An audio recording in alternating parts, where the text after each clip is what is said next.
नमस्कार, जय श्री राम।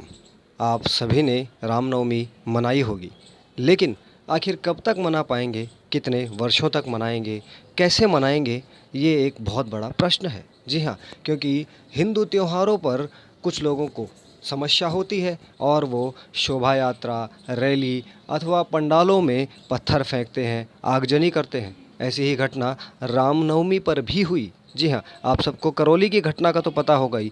करौली में 2 अप्रैल को हिंदू नववर्ष के मौके पर शोभा यात्रा में हिंदुओं पर पत्थर बरसाए गए। जी हाँ, पत्थर हिंदुओं पर बरसाए गए और विशेष समुदाय के लोगों ने बरसाए, लेकिन इसका आरोप भी हिंदुओं पर ही मढ़ दिया गया। जी हाँ, राजस्थान पुलिस और राजस्थान की कांग्रेस सरकार के अशोक गहलोत साहब ने साफ साफ कहा कि दंगे होने का मुख्य कारण है कि हिंदू अपने त्योहारों पर भड़काऊ नारे लगाते हैं। और इनके अनुसार ये भड़काऊ नारे, ये विवादित नारे कौन से हैं? तो जय श्री राम, भारत माता की जय, वंदे मातरम, ये नारे इनके अनुसार भड़काऊ नारे हैं।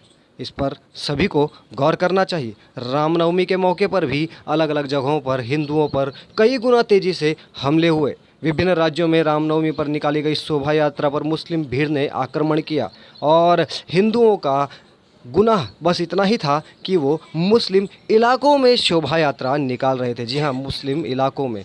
इसलिए बहुत से लोग ये कहते हैं, बहुत से लिबरल्स ये कहते हैं कि हिंदुओं को मुस्लिम इलाकों में नहीं जाना चाहिए।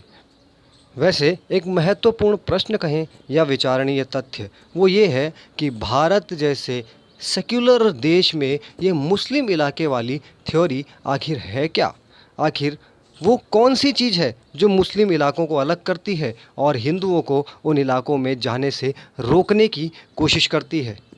इस तथाकथित सेक्युलर लोकतांत्रिक देश में स्वघोषित लिबरल मुस्लिम बस्ती के विचार को प्रसारित करते हैं, जहां गैर मुस्लिमों को जाने की, रहने की या गुजरने की अनुमति ना हो। इससे पहले ऐसी ही सफाइयां बरखा दत्त द्वारा भी एक बार दी गई, जब वो कश्मीरी पंडितों के नरसंहार के लिए कश्मीरी पंडितों को ही जिम्मेदार बता रही थी।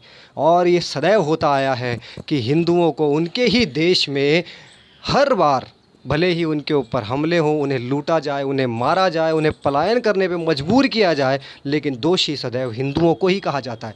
हिंदुओं की ऐसी दुर्दशा का कारण कोई और नहीं, खुद हिंदू ही है, क्योंकि वो अपनी सुरक्षा करने में भी असफल हैं। इसलिए अंत में बस इतना ही कहना चाहेंगे कि यदि आप कोई शोभा यात्रा निकालना चाहते हैं, यात्रा या रैली निकालना चाहते हैं, कोई धार्मिक जुलूस निकालना चाहते हैं, तो सरकार और प्रशासन से परमिशन तो ले ही, साथ ही उस जुलूस, उस रैली, उस यात्रा की सुरक्षा का भी पुख्ता इंतज़ाम करें। क्योंकि यदि आप उस यात्रा का सुरक्षा नहीं कर सकते हैं तो आपको कोई अधिकार नहीं बनता ऐसी कोई रैली, ऐसी कोई रथ यात्रा या कोई जुलूस निकालने का। इसलिए जुलूस, रैली या यात्रा निकालने से पहले जब आप परमिशन लेते हैं तो उसके साथ साथ सुरक्षा के भी पुख्ता इंतज़ाम करें, ताकि ये जिहादी, ये आतंकी लोग जब आप पर हमला करें तो आप अपने आप को सुरक्षित कर सकें। और सुरक्षा का अधिकार हमें जन्मसिद्ध भी है और संविधान भी देता है। तो फिर सुरक्षा के ऊपर विचार हिंदू क्यों नहीं करता?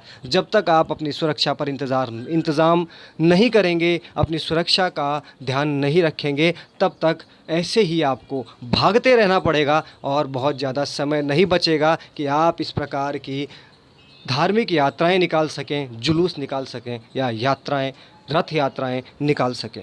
सोचिए, समझिए और अपनी सुरक्षा का पूरा इंतज़ाम कीजिए। जय श्री राम, वंदे मातरम, भारत माता की जय।